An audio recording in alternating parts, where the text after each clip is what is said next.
everyone. Apologies for the delayed start, a little technical difficulties here, but we are ready to rumble with the Norwegian Aqua and the MSC World America. Drop in the comments who you got your bids on, who's going to win the SmackDown, because we have, well, 5 cruisers, including me, but 4 cruisers who've been on at least one of these ships and 1 cruiser who's been on both.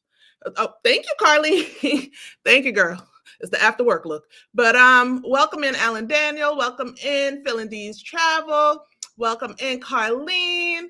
Randy, what's up? Long time no see. Sydney Stephan, welcome in everyone. Oh, Phil got his bid on Team Aqua. All right, Team Aqua. Oh, thank you guys. Hey, Leslie Ann. All right, so without further ado, because I know I have a lot of questions for the people who sailed aboard the Aqua, for the people who sailed aboard the World America. So without further ado, I am going to start bringing our guests in no particular order, and then we'll start throwing our questions at them. I have a few prepared questions, and if you have additional questions, let us know in the comments in the chat. What's up, G Fox? Welcome in. Thank you for being here, everybody. All right.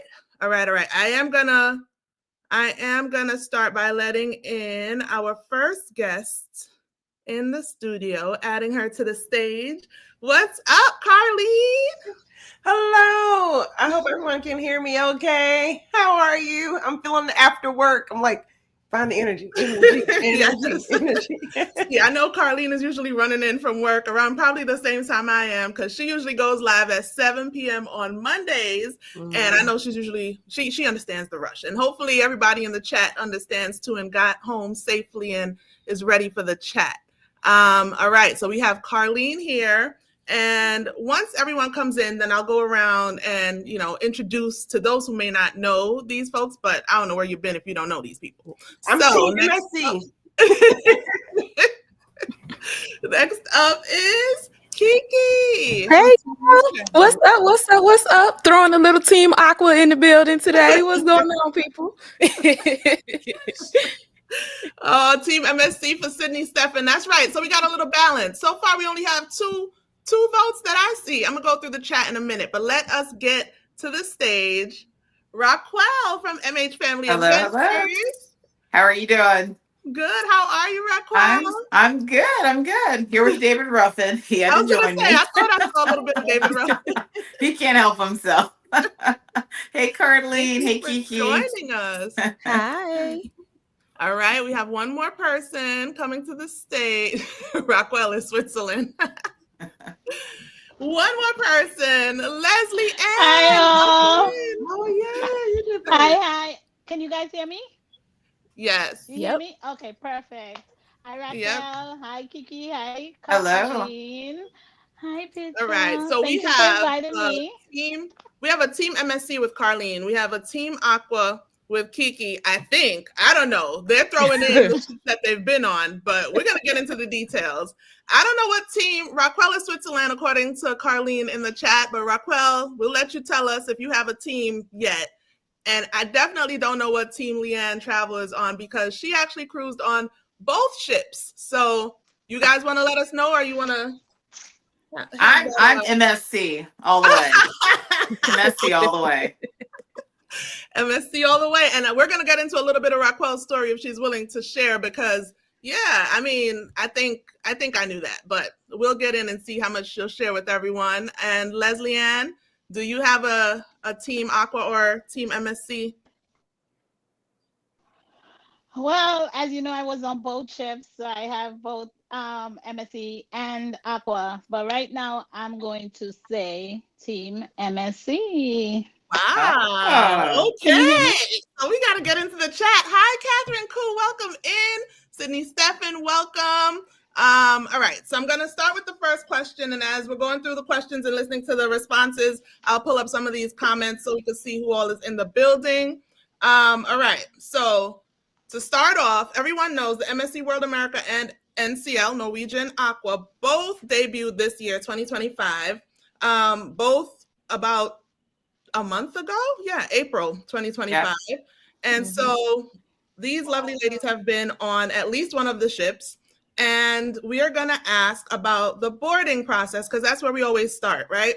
So with boarding the ship, how was the terminal? How was the boarding process? And yeah, all right. So let's start with Carlene. Oh, there we go. All right.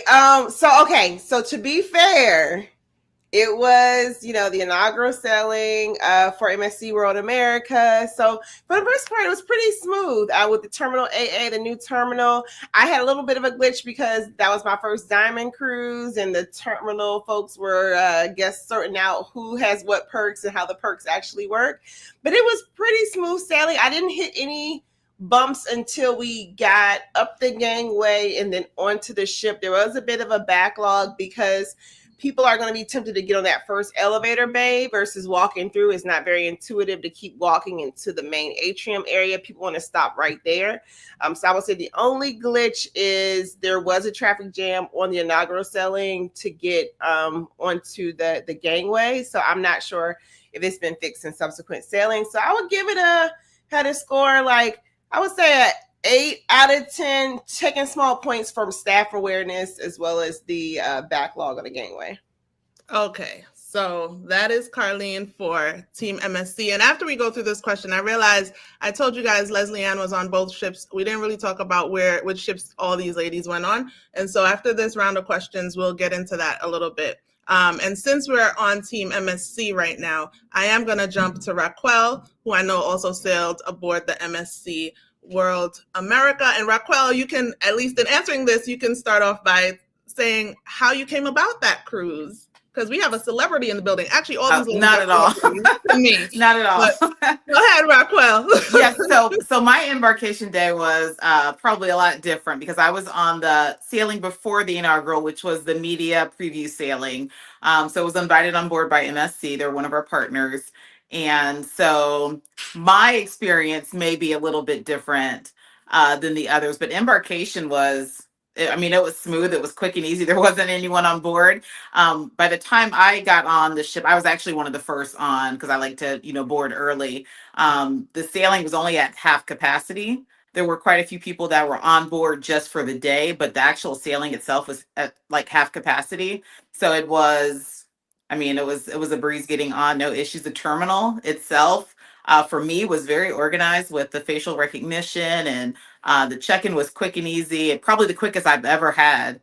But that walk to the ship can be long. Now they do have, what do you call the moving walkways, so that made it a lot easier. But yeah, no issues at all getting on board. Oh, very good to hear. And on a scale of 1 to 10, what would you give your boarding experience? I would honestly say a 10. No issues at all. Love that. All right.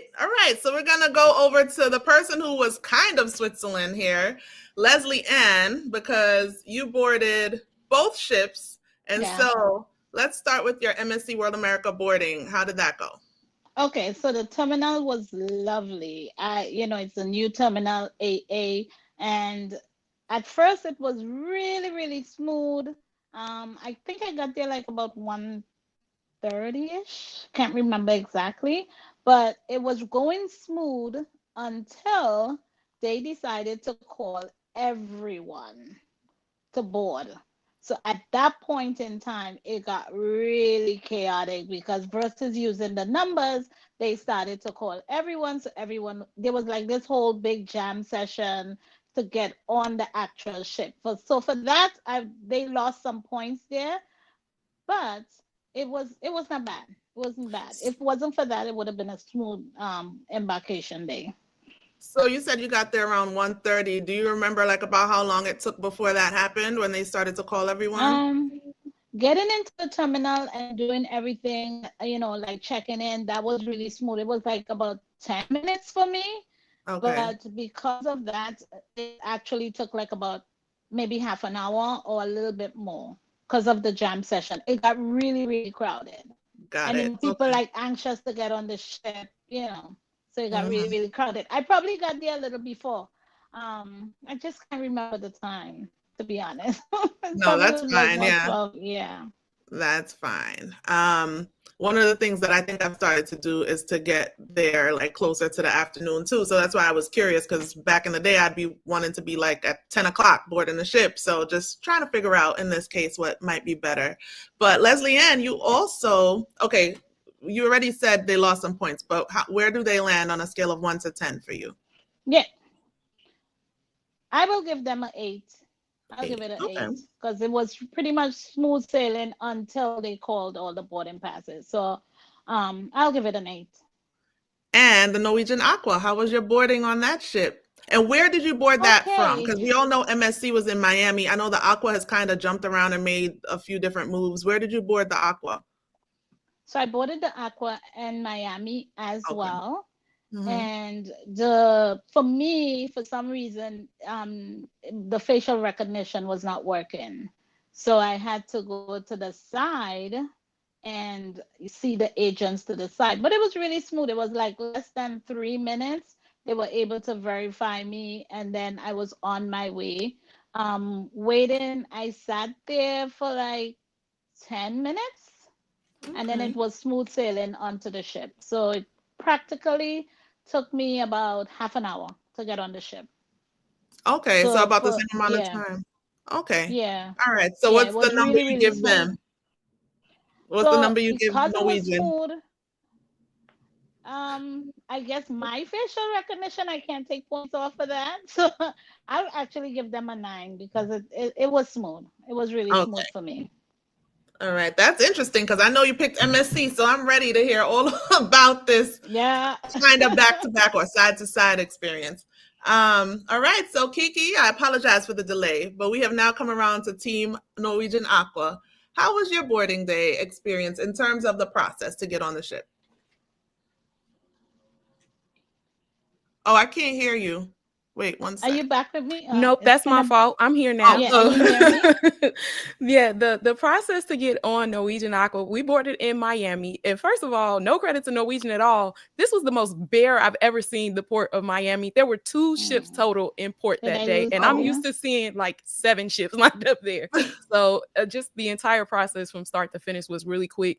We got in. I didn't expect to see the facial recognition feature there because this was my first time sailing Norwegian. So I don't know if that's a thing that has been with Norwegian for a while or if that's new to the port.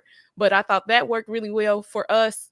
And we got everything we needed and we're on the ship within like 10 to 15 minutes. It was very quick.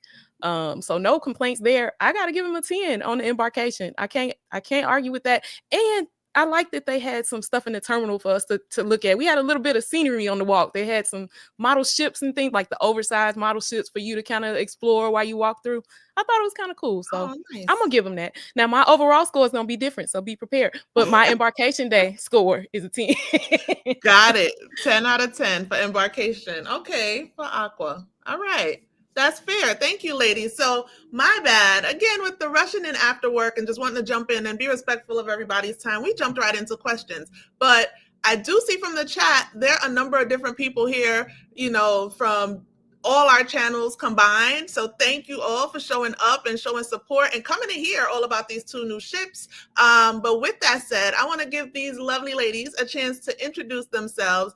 To me, they are now friends. They are, in some cases, confidants. I can, rely on them for a good laugh or a good quick answer to questions on cruising. But I want you all to meet them real briefly. They're all content creators, but they are also travel advisors, very skilled and experienced travel advisors, as you can see, already talking about the newest ships of the year so far. And so I want to give these ladies a chance to say hello and tell you a little bit about themselves, their channels, and towards the end, we can jump into anything that's coming down the pipeline because I do know a few of them have some group cruises. They have lots going on. So Carlene, introduce yourself. Hi, everyone. My name is Carlene. My channel is See It with C. I work a 9 to 5, but I travel the world like I don't. And I landed on MSC World America because, as you all know, last year, I think I took a little bit of a hiatus from inaugural cruises. So I need to be a little strategic for my channel. I figured a lot of people are going to spend all their money on icons. So I went ahead and made my deposit for World America. And I was able to get on the first 7-day sailing. So that's me. Thanks for having me. Thank you for being here, Carlene. Go ahead and introduce yourself, Kiki. I'm coming off mute this time. My name is Kiki. I'm from Team Reese Travels. That's the name of our channel. The channel is shared between my husband and I and our 11-year-old son. And we just set out to show people that it can be fun and adventurous and a good time to sail with kids. And so that's what our channel is all about. You will see me sometime on my own, sometimes sailing with friends. But for the most part, we like to show the family aspect of travel. And so we landed on Aqua because that was the one that worked out better for our schedule. That was the one that would allow all three of us to be able to travel together for that week. And so that's how we ended up on board.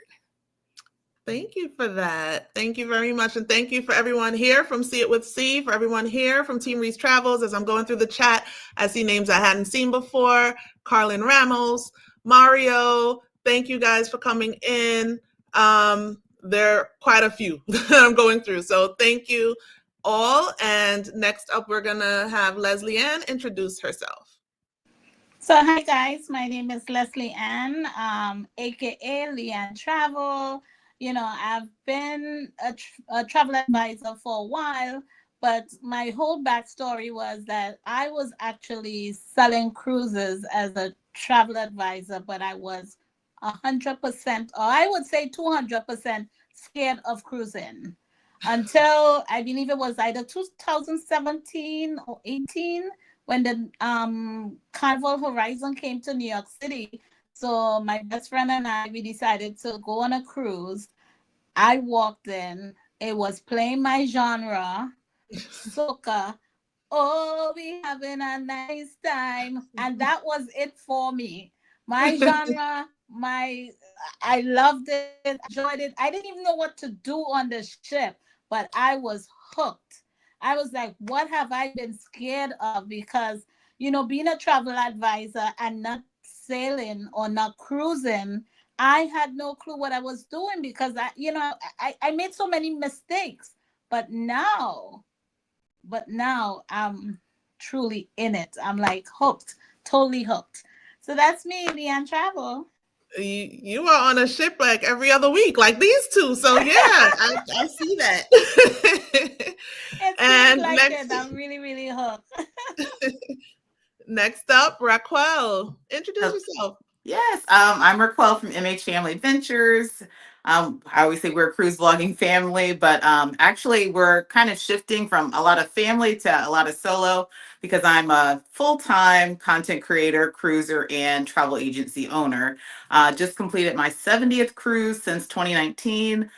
So cruising is what I do, and that's what I love. And yeah, I'm gonna always say that I advocate for MSC. I love MSC. You guys probably hear me talk a lot about them. Not a huge fan of NCL. As you guys may or may not know, I actually canceled my Aqua sailing the day before I was scheduled to be on Aqua.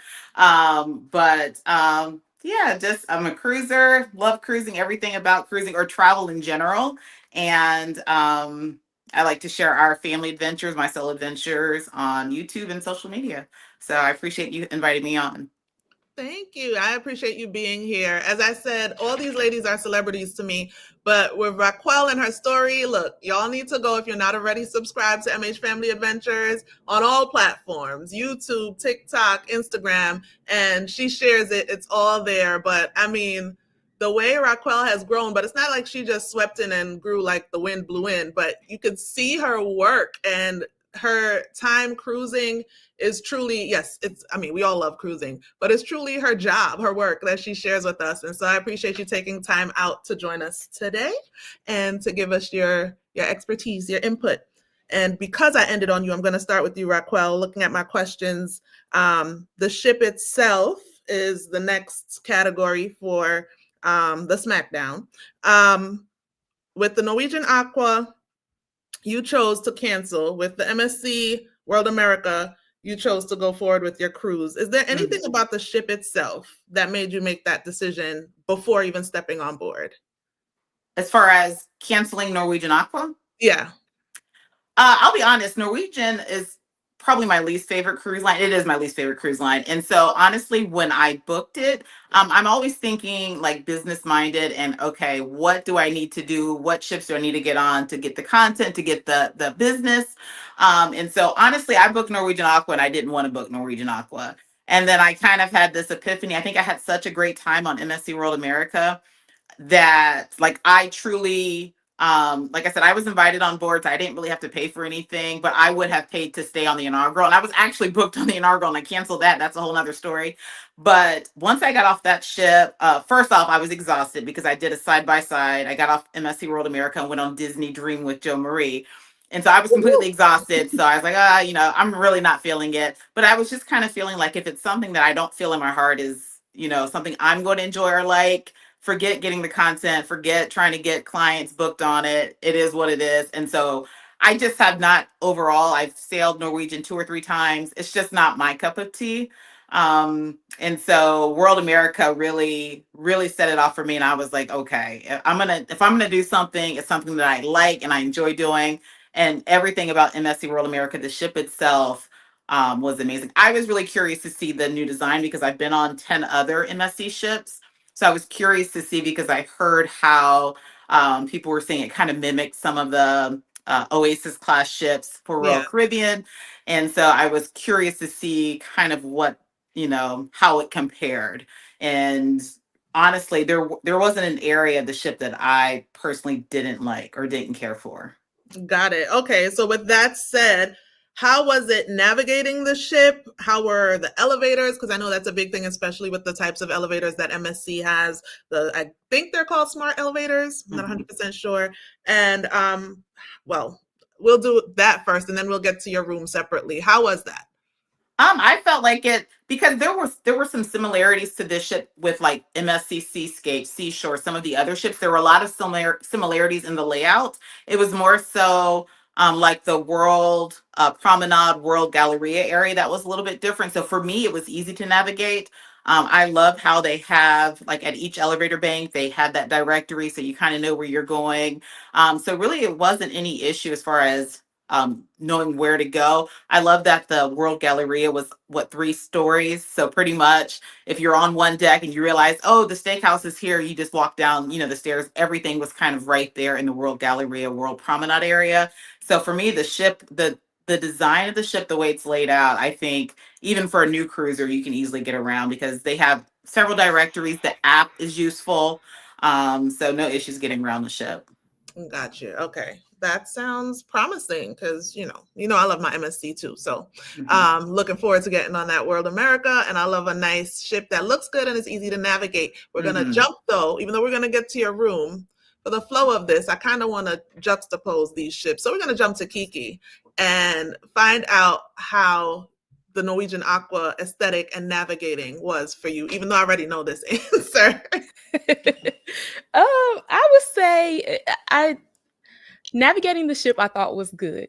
I found spots that I really, really enjoyed. I found spots that like I fell in love with deck 8. I stayed there most of the sailing. It's a really nice alternative to your typical like pool deck. A little bit more laid back, options to, grab some food pretty easily, and grab something to drink pretty easily. And it's more just kind of a little bit, it's got a little swag to it. I like that area of the ship. But the ship overall, I thought was difficult to navigate outside of that space there because it was crowded.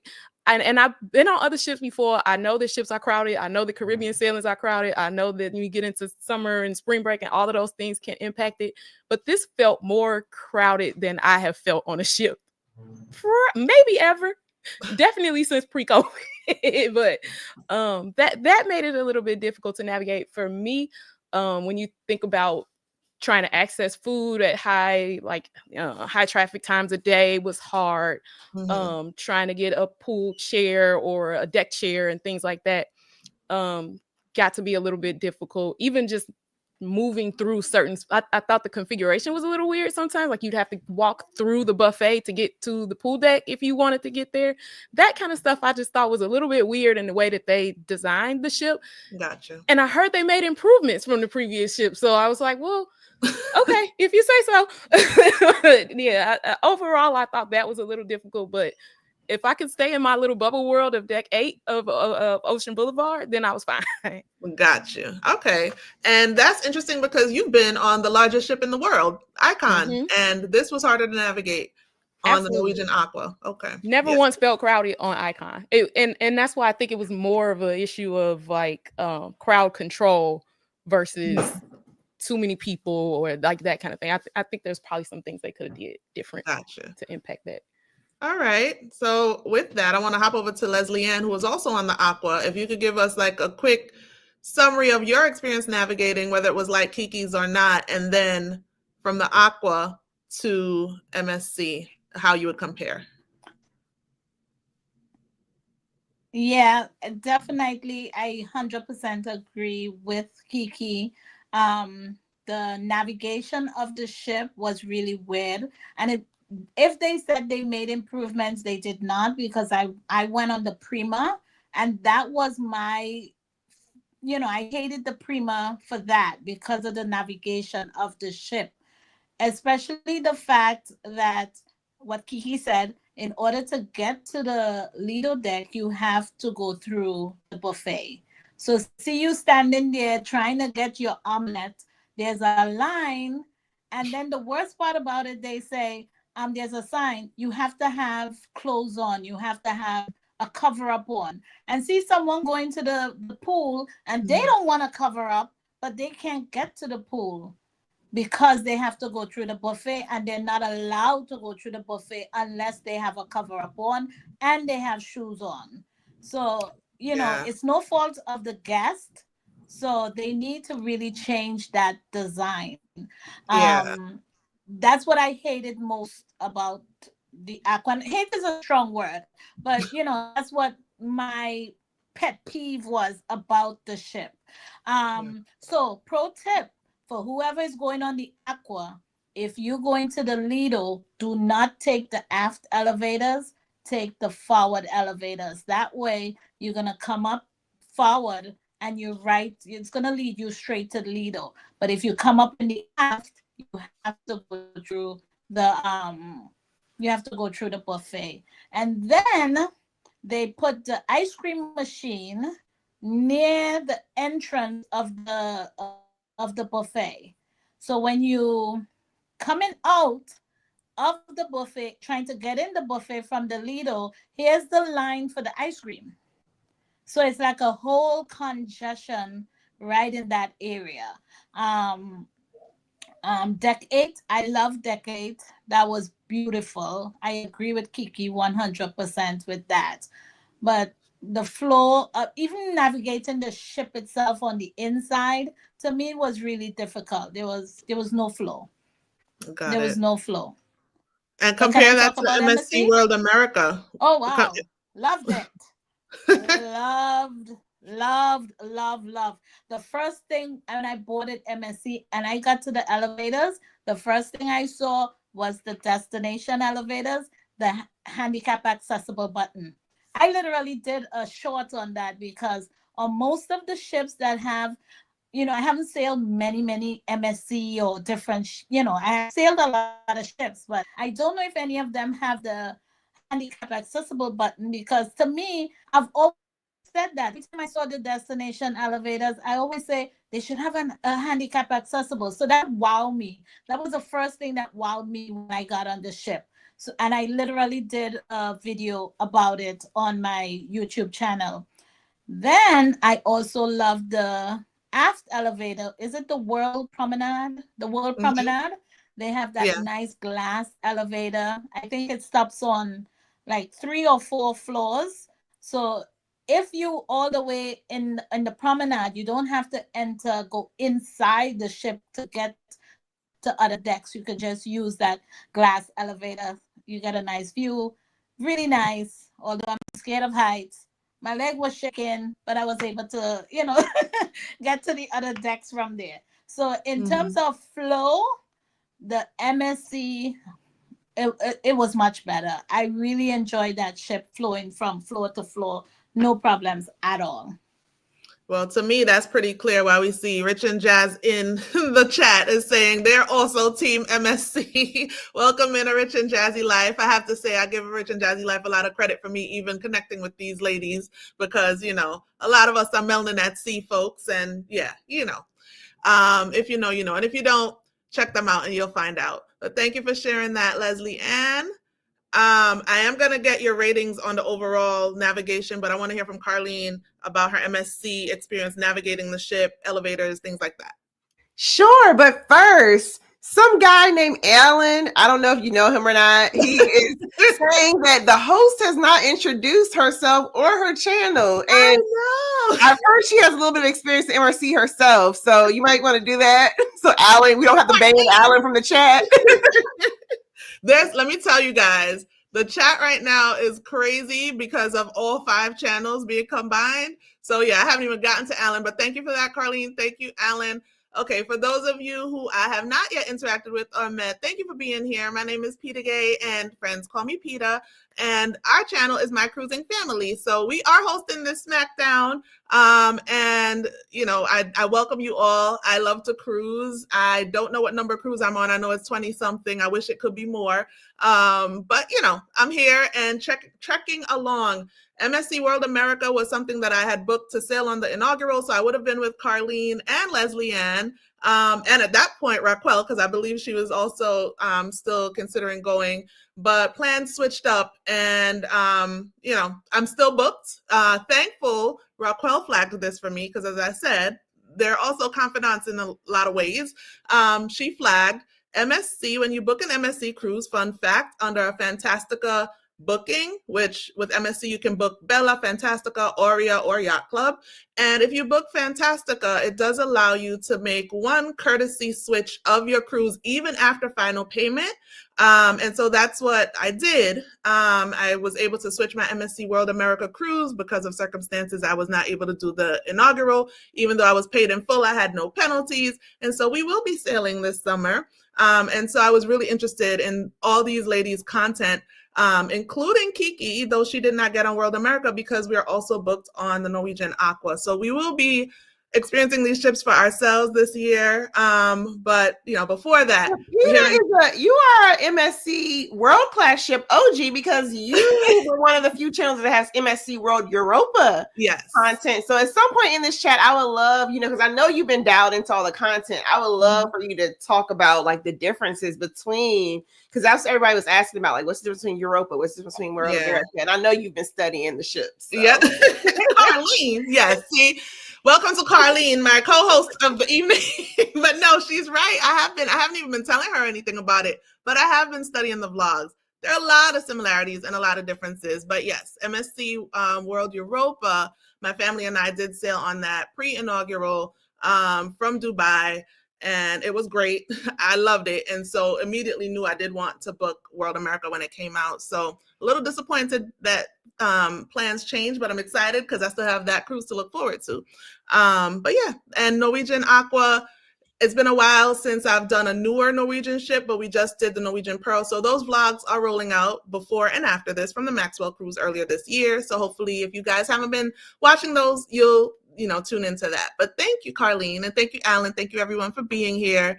And that's me, but we're going to turn it back to Carlene. So I'm talking about navigation, right? Yes. Okay, so I will say this was my 4th MSC cruise. And so in regards to World America, it felt like if like the Meravillians, Seashore, and then the World Class ships had a baby, that would be World America to me. So but it still took me a while to orient myself. So I would say it took about, I think, day 3 to 4, I could finally say, oh, if the elevator drops me off here, then I know which way to go, left or right. So I would say it was pretty, I mean, and the size of the ship, it was just kind of like just getting to know everything. It wasn't necessarily always intuitive. And the elevator bays kind of all look alike. So it'll drop you off into a brown elevator bay and you're like, okay, when I come out, where exactly am I? They do have signage around the ship that help you out a bit. It can get a little boxy in between, just like when you're in the middle. Sometimes in the middle of the ship, you would think you'll be able to go straight across. It took me until like a day 4 or 5 to realize, okay, you could actually cut through the back of Gen Project to not have to go downstairs.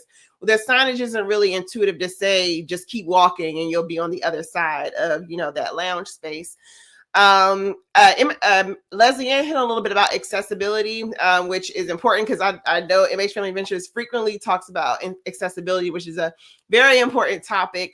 It seemed relatively accessible. There was a point that I noticed a lady who was a wheelchair user in the buffet. She was flagging out that like reaching up to get items off, she had to ask a staff member, like, could you give me a croissant? And those are things that people just don't, at first I could hear her voice and I thought she was being like a little, like, just kind of bossy. And then I looked and I was like, oh yeah, how that's situated. It's, something that is an accessibility issue. So small things here and there, but overall, I think the biggest thing for Royal America is a big, beautiful ship, but it does get a little choppy in some places. It's going to take a while to navigate. I know I have a mom who is like 76, and the last time we got on a Carnival cruise, I'm learning sometimes older cruises can get disoriented. So I was like, this will be a ship that I can see my mother getting lost on.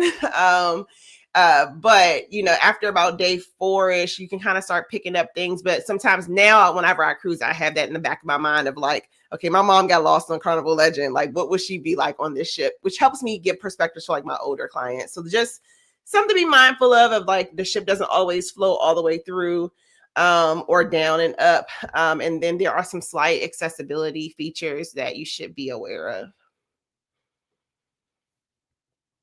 Love the destination elevators though.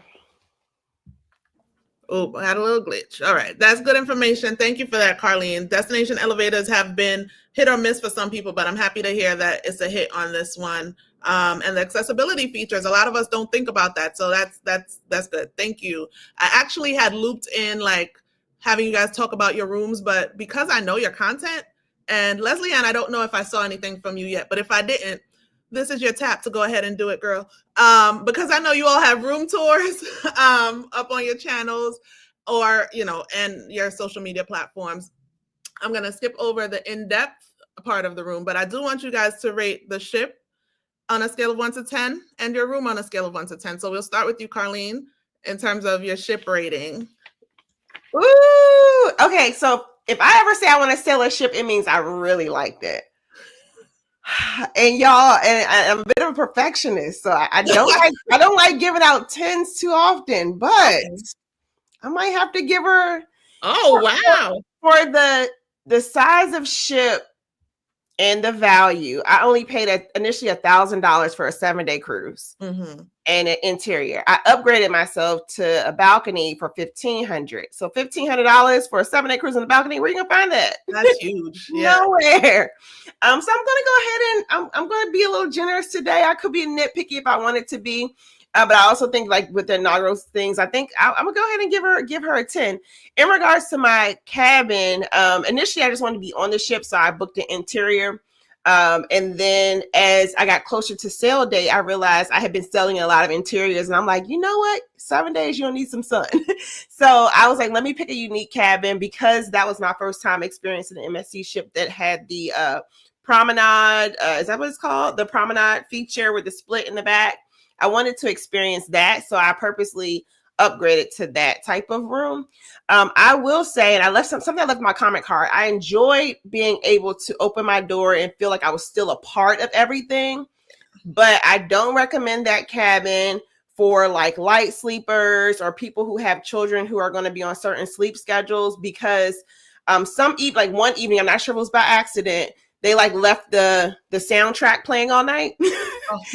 And so it was like 1 o'clock, 2 o'clock in the morning, and I could hear like "World, hold on," and I'm like, "This was cute at like 9 o'clock. This is not cute at like 2 o'clock in the morning." So Gotcha. I left it on my. I don't want them to completely eliminate any of the entertainment, but I think it should maybe hours stop at like 10 p.m. or maybe they had it right in the morning, but like maybe 10 p.m. or 11 p.m. Consider dialing back a little bit on the entertainment that's in the World Promenade. I think that's called, yeah, that area in the back. But I enjoyed that room though, because it made me feel like even if I stayed in my cabin, that I didn't feel like I was isolated from whatever else was going on the ship. Yep, and you still had a little bit of the ocean view too, right? And yes, that was definitely clutch. Like when I said like the best of all the worlds, like I got the entertainment for the ship. I can hear saxophone players, but then I can literally just turn my chair and I can just see like the picture frame ocean. So nice. So 10 out of 10. I love it. For the ship. For the room. What about the room? Because they need to work on that soundproofing, and I'm thinking about other people. I would give it like a 7, 8 out of, yeah. I'll go with a 7 because I can see somebody being really upset about that. Okay. Gotcha. All right. So that's fair. We're gonna go over to Kiki for the ship. What's your vote? 1 out of 10. Ooh. Well, that's a good way to contrast because I'm definitely not being as generous with Aqua with the 10. I would say for the ship itself, I would give it a 7. And I think that might even be a little generous, but I think that the ship was beautiful. Like I said, I loved that Ocean Boulevard area. But I think what it was really missing was wow factor. And while it was a nice ship, while it was a pretty ship, you got to remember it's rolling out at the same time as World America, right? And so there's all this pomp and circumstance around World America, and we're all visibly seeing how beautiful that ship is on the news and on social media and everywhere. And to see them rolling out at the same time, it was a little like the overall was a little bit disappointing in terms of wow factor for the ship. Not saying it wasn't pretty, not saying it wasn't nice. Just, you know, when you're looking at them both at the same time, World America's gonna take it for that. Even not having never been on it, I can tell you that. but yeah, I would give it a 7. The room, I would say, I would probably give that about a 7 too. And honestly, the room gave everything it needed to give. We did an interior cabin, family interior. We had 3 of us. There was space in there. It was exactly what you would expect an interior cabin to be, right? Like you got few beds, you got your desk, you got your bathroom, that kind of thing. The one thing that I will say though, we had that interior cabin on deck 16, which was right below the pool deck, and it was loud. We could hear noise from the pool deck all day, all night. Anytime there was anything going on party-wise on the pool deck, we could hear that. And so that was a little bit of feedback that I did put in the room tour, and actually had some people comment like, hey, we're booked there, we about to go change it now. So something to look out for on that room. That is good to know. Yeah, I'm here taking notes, y'all, because I really am. This is a battle, so we're gonna see who's gonna take it. Leslie Ann, how would you rate MSC on a scale of 1 to 10 for World America? And you know what? Yeah, MSC, the ship, and Norwegian, the ship. What ratings would you give it? Okay, so for MSC, World America, I actually give it a 10 for the ship. I even for my cabin, which was an interior, I would give it a 10 because overall the ship was beautiful. To me, the flow, this is the first ship that I was able to navigate without getting lost as much, because normally day 5 I'm still getting lost on ships. But on MSC World America, it was so much easier for me to navigate. And I actually will give it a 10 because I think it was just, the flow was very nice. I love the fact that they had stuff for kids, even on deck. Callie, remind me what deck was that with Luna Park? Deck 8? I don't know. Yeah, I think deck 8.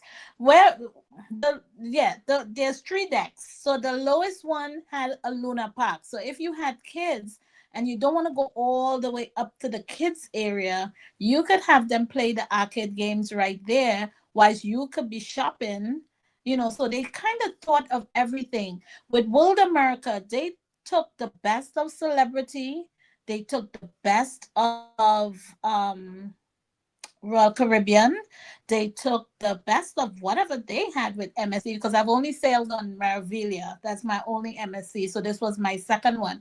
So in my opinion, they took the best of all these ships and they put it in one. Even Norwegian, because the Luna Park in that area, it wasn't fully completed because, Colleen, I don't know if you can remember, the staircase, I think I told you, there was the when you enter, you had to go down the stairs, but they haven't really retracted the seats, because the seats in Luna Park could actually retract and make it like a theater. So we didn't see that, because I noticed the two doors on the upper area. So when they retract and they put the seats, then that's a theater style. So they pretty much have two theaters. So it was really nice. I'll definitely give it a 10. I highly recommend it, whether it's for kids, solos, and price That's point. good to hear. And what you just said is timely, because Kiki just had, I want to say it was a reel or a short on Norwegian converting one of their spaces the same way, folding the seats and pushing it back. So yeah, I mean, people knock MSC for it, but they take ideas from others and they'll tell you they make it better. So how would you rate Norwegian? And the thing is, the kids would enjoy it. I recommend it for kids, for any family. And my cabin, oh, by the way, sorry, my cabin was an interior, and it was so huge. I had my own closet. I actually took my nephew for his birthday, so I had my own closet with two sides, and he had his own closet for two sides. It was a cabin for 4 people, but for 2, it was perfect. I didn't even have to put my suitcases under the bed. There was so much room to move around. So definitely 10, 10, 10. I'll give it a 10. Okay, and that's MSC. What about Norwegian though? Because MSC looks like they have a nice lead here. So I did Norwegian Aqua solo. So I would give it, my cabin itself, I'll give it a 10. It was perfect. The glass aesthetic. No, I'll give it a 9. I'm sorry, I retract, because there's no refrigerator. So, but you could ask for an ice bucket, so they bring the ice bucket for you. But there was no refrigerator in the solo cabin. But the aesthetic of the solo cabin, beautiful. I did a shorts on it, quick video on it. So for that, I'll give it a 9. And for the ship, access to the solo lounge was great, but as a solo traveler, they need to do the solo meetup better. It was just a little chaotic with that. Yeah, they need to improve on that. Meeting in bars instead of the solo lounge. So that was the room. I'll give it a 9. The ship itself, I don't know. I don't even know. Kiki, that 7 was kind of high. I told you that 7 was generous. I wasn't playing. Yeah. I'm so glad you hit me in, because I'd be thinking I'm crazy. Yeah. I'll give it a 6.5, and that's because I truly love my cabin. I love my solo cabin.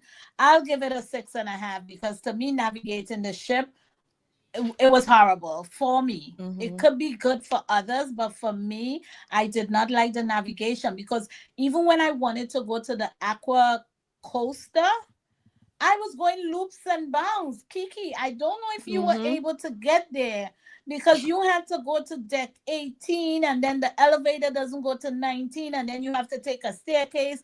Yep. I was baffled. I was trying to get to the gym, and I had to go up, and then I had to come back down, because you couldn't go straight across. And I was like, this is crazy. And there was only one elevator that actually went to 18. And good luck if you found that one. I honestly want to drop my score even more now that you said you have a refrigerator in your room, because that's pretty standard on cruise ships now, right? Like, how do you not put a a cooler or something. I Wow. don't know. That's weird. But you could ask for the ice. I guess the reason why they didn't do it because you're so near to the solo lounge, so you could go to the lounge and you could get your cappuccinos, your cafe, your beverages, the ice machine. So maybe that's why, because you have access to the solo lounge. So that's the only thing. But you could ask. They have some really cute ice buckets, so you could get that. And my room steward put it in my room every day. But navigating the ship, I'll give it a 6.5. I'm not gonna lie to you. It was difficult. It was And really I thank you difficult. for that. And that's why you ladies are here, Yeah. because I know you're not going to lie to me. What I am trying to do while I'm listening to you regarding navigating the ship and having to walk through a buffet to get to the pool and going in circles to find the aqua coaster is to try to find the comment, because there were a few comments in here that did not surprise me one bit about the food. Yeah, okay, so I see Kiki answered a little bit about the food. I definitely want us to get into the food because, yes, we are definitely there to be on a beautiful ship. But honestly, if they could hit the food out of the park, that's like half the battle with my cruises. Mm-hmm, I'm a foodie. So I definitely want to hear about food. So we're going to kick off the food part with Raquel after she tells me her score for the ship. So my score for the ship, I want to give it a 10. I can't give it a 10. This is why. So my issue with World America, which is probably the only issue, and it wasn't really truly an issue for me, but after I sailed, I had a lot of comments on my videos, and I had some clients to sail with younger children. So where this ship has a lot more features for families and for younger kids, there are certain areas, like if you've cruised MSC before, they have an amazing like splash area for the kids, like a pool area with the little jungle, thing. And the way it's set up on this ship, they actually took that whole, like it on most of the other ships, it's like right in the middle of the ship. It's a huge area. It's actually kind of off in the corner.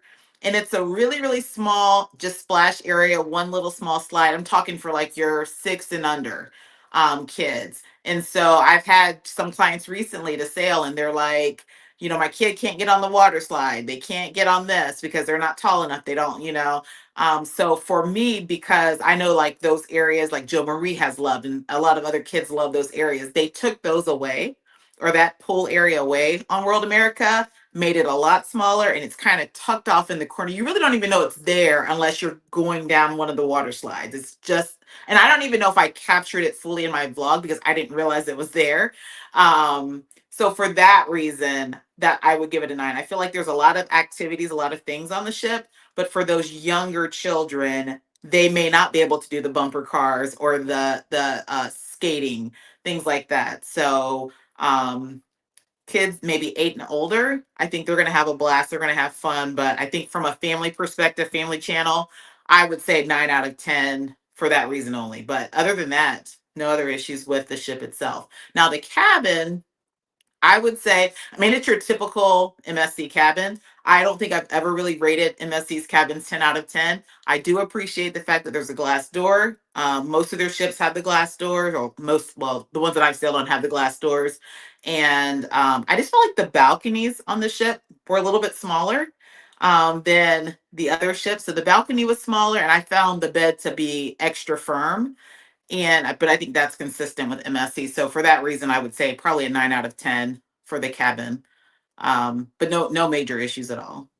Thank you for that. All right. So 9 out of 10 for both ship and cabin. And now, I consider you a foodie too, Raquel, but you can tell me if you're not, but the food, How was the food on World America? I found the food to be great. And I always tell it like it is when it comes to the food. And again, I've sailed on 10, 11 MSC cruises, and I have always said in my vlogs when the food wasn't good and when it was. And historically, MSC has this reputation of not having good food. And I will say, honestly, up until probably about a year and a half ago, that was truly the thing. Like the food just wasn't good on MSC. It just wasn't. There has been some shift with MSC over the last year and a half, where they have improved the menus, they've improved the food quality. And I honestly, I've been on Seashore recently, I've been on Meraviglia, I've been on some of the newer ships. haven't really had an issue with food. The issue that I've had with the other ships is that they didn't have enough included options. So it's truly either the buffet or the main dining room. Whereas World America, you're going to have some additional complimentary options. And so that's what I really appreciated about MSC World America. You have the, what's it called? Pizza Burger. You have that spot. I love that. Just a little pro tip, they have breakfast there, so you can avoid the buffet area and grab a quick bite there. So I appreciated the complimentary option. So I would say it, first off, it is the best food on any MSC shop that I've experienced. No issues. And I felt like the food quality was way better than the food on MSC Seashore. Some of the other ships, it's good, but the quality was a lot better on MSC World America. I felt like they had a bigger variety on the buffet. And again, I don't know whether, because I was on the media sailing, if our buffet looked different than if I go next week on MSC World America. But I just felt like they had some really nice options. I enjoyed the buffet, and so yeah, I would personally rank the food probably. I would almost say a 10 out of 10 for MSC standards compared to the other ships that I've been on. I would probably give it a 10 out of 10. Oh, that's big. That is, yeah, for MSC, that's huge. Thank you for that. Thank you. We're going to stick with MSC on this, and we're going to bounce it back to Leslie Ann for the food. Okay, so for the food, I did one specialty dine-in, which was tacos. So that was, I think for 2 specialty dining, it was $99 for the 2 specialty dining. I was there with my nephew. Pro tip, book your specialty dining early, like Colleen did. I did not, so it was kind of difficult to get a restaurant because I waited so long, but I ended up doing tacos, and that was amazing. I really enjoyed, as Kali did recommend, the orange salad. That was so good. You get to choose like 4 items from each, the cold and the hot. So, and that was per person. So it was 2 of us. So we had 8 entrees. Well, no, it was 4 and 4. So we had 8 entrees, 8 appetizers to choose from. So by the time we were ready for the main course, our stomach was full. I don't recommend the fish though. I love mine. The lamb chops was perfect for me. So specialty dining, I'll definitely give it 9.5 because the salmon was not the best. I'll give the specialty dining that. In terms of the food, the buffet was good. I love pizza and burger, especially they gave us that option. It was up until 3 a.m. I'm not sure. I think they have moved it to 2 because coming to the end of the sailing, they were kind of ending at 2. But that was our vibes, you go to the club, you do whatever, and then you have something, pizza and burger. I was able to get breakfast there on the port day, so that was a good tip as well. You could go there for breakfast. The buffet was good. Food, I'll give it a 9.5 as well for food overall because I really liked it. You know what? I take that back. I'll give it a 9 because my lobster was too small. I'm sorry. My lobster, I'll give it a 9 because my MSC, y'all was so close, and then y'all gave her the baby lobster. Yeah, they messed it up. I just remember my lobster. You should have been at the table with her. She just, my little lobster. Right. A the whole meal. She held it up with her fork. It was. Oh my God. It looked like a shrimp. It looked like a large shrimp. To me, the shrimp looked bigger. Sorry. Man. All right. So 9 for the regular food, 9.5 for Paxos. Yeah, all right. That's perfect. Carlene, so while you were Aqua laughing now or no? You do Aqua after. Okay. Which? I can't hear you. Sorry. No, I'm saying you'll do Aqua after, correct? Oh yeah, I'll do Aqua after. We're gonna do MSC first. So Carlene. Yes. So I got on World America with a mission, and that was to try all the specialty dining restaurants. So I tried all of MSC specialty dining when I first sailed on Meraviglia, and I was like, this is crap. Like I was just not feeling most of their specialty dining concepts. The steakhouse wasn't great. On Meraviglia, they have Ocean Cay restaurant, which is supposed to be like a seafood restaurant, and I went back to the dining room after eating at the specialty dining. So I got on World America with a mission because I was like, okay, cool. They have the new, Italy restaurant. They have my favorite Hola tacos. They had all the specialty dining, and then of course unveiling Paxos. So I was like, okay, let me go ahead and get the dining package for this sailing. And as soon as what Leslie Ann is talking about, I went on so much of a mission. Like as soon as I walked on board, I went to the first specialty dining that I saw and stood in line to get my dining reservations. And my strategy was just basically not be picky and let the dining room staff like get me to where I needed to be so I can experience everything. So I will say that's a tip if you really want to try all the specialty dining, particularly in the inaugural season. Don't be picky in regards to the time that they're going to place you. And actually was one of the restaurant managers. He did a phenomenal job of getting me placed at everything, but I went immediately. Another tip is because everybody boards on deck, 6, 7, 8 or 8 or whatever, go straight to the back of the ship to where Paxos is. Nobody's going to be there on boarding day. They can give you all of your dining reservations. So I can geek out a little bit about food because I experienced everything. I'll start with the buffet. Agree with Rockwell. That buffet was so good that I wouldn't even I went to main dining one time because I was just like, I can go to the buffet and, fix my plate myself, get as much as I want, and then get in and get out and go into my next activity. So they nailed it. And the buffet is 2 levels. So particularly in the morning time, go to the upstairs buffet. It's less crowded. And if it's too crowded, a lot of times the staff will tell you just go upstairs anyway. But if you want to avoid any of that, like the upstairs buffet was always a little more of a quiet experience. Let me see. Italy was cool. Italy, I did the short rib. It let me down a little bit. I would go back to Italy just to try their pasta before I totally write Italy off. I'm not saying it's bad. It just wasn't. I had the short rib and I was like, maybe I should have tried their pasta. Paxos is going to give you a whole lot of food. Go with the empty stomach. I would say Paxos 2, though, for me, is going to be a one and done because it was just kind of like, yay. It wasn't bad. It's just like, there are some places I can go over and over and over again. Like anytime I'm on a ship, I want to go to that restaurant. It's just Paxos was not that for me, but it was delicious. It had an exciting, flavor profile. That orange salad, who would have thought oranges, salad, and some cheese and all that good stuff would have been a great thing. So they have amazing food. It left me to I had the fish too. So I was like, I'm still hungry, but you get 8 courses. The star of the show was Kaido Teppanyaki.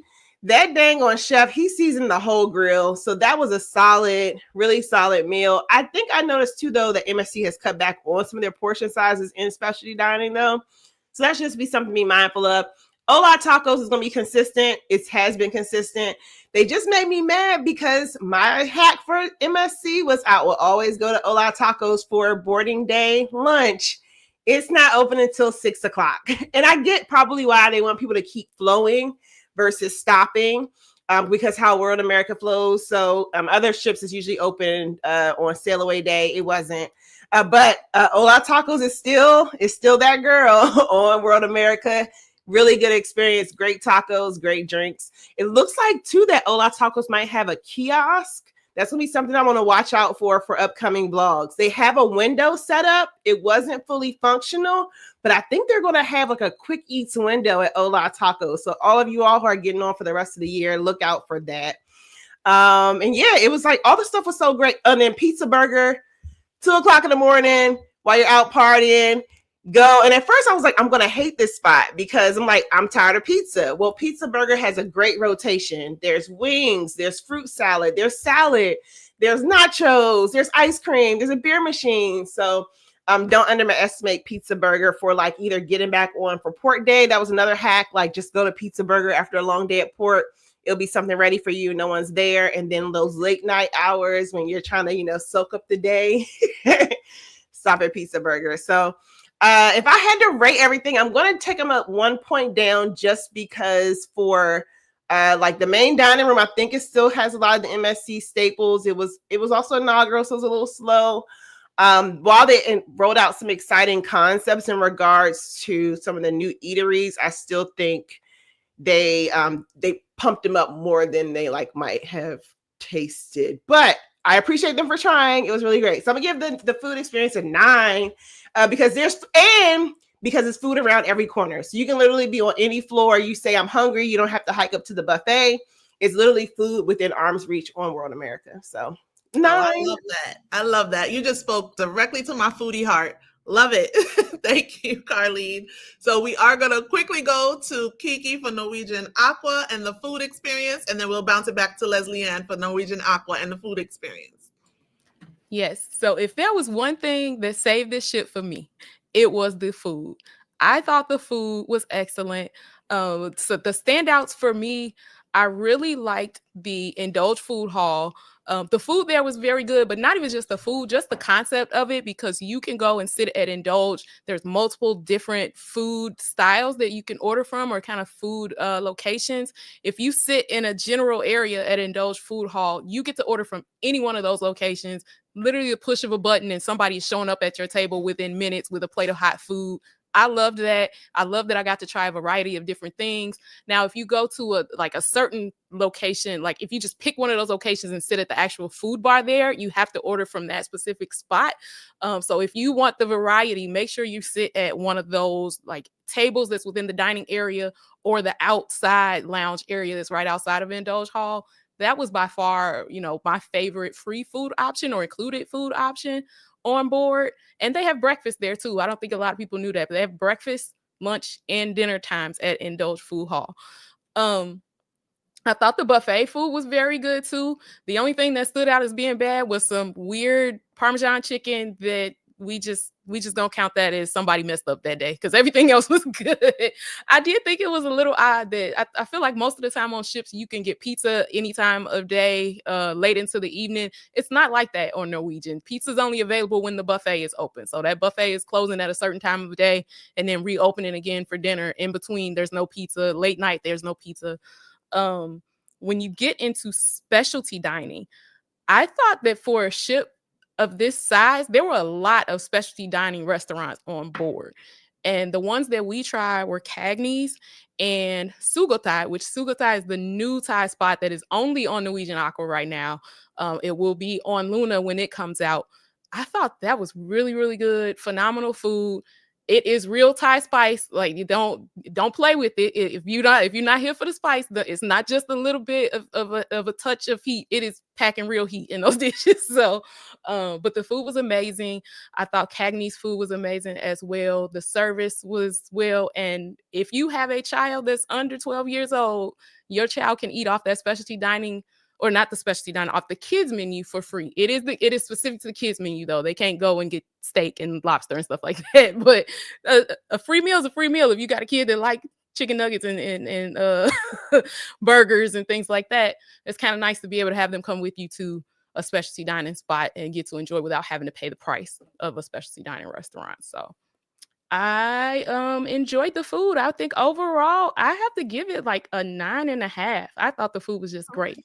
The only thing I will say, the wings at the local, I thought those could have been better, but shout out to them for just having wings available on the ship, because I feel like most of the time you can only get them on the room service menu. So it was nice to just see them available somewhere. All right. Thank you, my foodie sister. I appreciate that. Lots to look forward to with the food on these two ships. And Leslie Ann, your take on Norwegian Aqua's food. So I had one specialty dining included with my cruise fare, and I went to Sukhothai. Loved it. The aesthetic of Sukhothai, when I looked in the first time, I was like, doesn't look specialty dining. However, the food, the waiters, the way they're dressed and everything, it was really, really nice. I had a really good time. They accommodated me because I wasn't at the window. I asked if I could move. They moved me to the window. It was really nice. The food, I enjoyed the food. And the spice, for real, it's kicking. for the spice. For my boarding day, they were actually directing everyone to go to Indulge Food Hall. And I went to Indulge Food Hall, and despite me being solo, it was really hard for me to get a seat because I did, as Kiki said, I didn't want to sit at one particular station. I wanted to sit where I could order from everything, but it was just so crowded because they were directing everyone there. So I decided to go to the buffet, and the buffet was really good. It was really, really good on embarkation day. I did Indulge Food Hall. I think I only did it for lunch because it was just a 4-day sailing. So it was really hard to do everything. No, I actually did it for dinner and it was nice. I ordered too much food. Don't ask me how I got so much food on the table. I loved the naan. The barbecue chicken was good. I really highly, recommend the Indulge Food Hall. But, Kiki, I'm not sure if I agree with you with the wings because I enjoyed the wings. I'm a wings girl. And that the local being able to go there at 2, 3 o'clock in the morning and get your wings if you want carrot cake, if you want ice cream, and they accommodate you. So for that, I really, appreciated the local, especially the time that it ends at like 3 a.m. I really, really and truly enjoyed the local. So for food, I'll give it a 9. A 9. food. All right. Yeah. So not I'll bad. give They're it a kind of neck and neck in this category, which is good. It's Yeah. an important category. Yeah, the food made up for the food made up for the The flow. bad navigation. Yes. All right. It really did. It was a step up. From food, of course, food and drinks I usually put together, but you could also put drinks with entertainment. So I'm going to I told the ladies ahead of time the categories, but I'm going to kind of merge a few of them. Drinks was going to be a part of it, but we'll throw that in with entertainment, music, and overall vibe. So I don't know what area is going to stand out. So this is like really your cruise experience if you never step off the ship. And some people do cruise just for the ship and what it has to offer. So how would you rate entertainment, including music, maybe drinks if you consider that, your thing and that's a big part of the cruise for you, and overall vibe? We're going to start with Raquel. We'll start with you with MSC World America. So I don't know if I can truly rate this because with the media sailing, we had celebrities on board. We had Gloria Estefan, which was, I didn't see it, but I saw some of the footage. Was amazing. We had a drone show. So it's kind of hard because I didn't really get to see a lot of the typical entertainment and things. I felt like things were like there was a DJ set, there was things happening that probably didn't happen on the other sailings. So I don't want to say that it was good or bad, but I will say that the whole, oh my gosh, was it Dirty Dancing? I wasn't a fan of the matinee. And I learned after the fact that, like, I literally went in and it was pretty much them showing the movie, and then they would come out and dance in between the movie, little sets or whatever. And I was like, okay, this is what Dirty Dancing is. And they kind of, really, shared a lot about Dirty Dancing before the cruise. So I was excited for it and I didn't care for it. Then I learned after the fact that they were doing a matinee as well as the evening show. So I appreciated the fact that they now have a matinee show for those who, like, I don't like to stay up late. So I like that, but I didn't like the matinee itself. But entertainment across the ship, cruise director is amazing. He may not always be the cruise director. Dr. E, he was amazing, high energy, loved him. I just think all of the entertainment and things that I saw was very specific to the media sailing. So, but if I were to rate what I experienced, I would probably say a 9 out of 10 with not caring for Dirty Dancing. Okay, that's fair. Yeah, that's definitely fair. All right. Thank you, Raquel. Mhm. Next up, we're going to go to Carlene regarding MSC World America, entertainment and vibe. Yeah, entertainment and vibe, I'm going to give it an 8. Because I think they had all the elements there. And also, I have to preface this with, I went on an inaugural.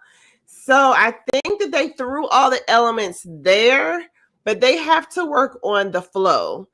And it's wild because Meraviglia, I keep saying go back to Meraviglia. Meraviglia, they had the vibe down pat, and they had an amazing flow to all their activities. Where every night you could predict, like everybody, like they would have a family friendly activity of some sort. So it'll be like dancing with the officers or the silent party. They will always have something in the atrium that got everybody there. It'd be like a family friendly party, and then there was always an adults only party like on the back side of the ship, and then there was like an after party that was actually for like kids and adults. It was weird, but every night you knew the flow.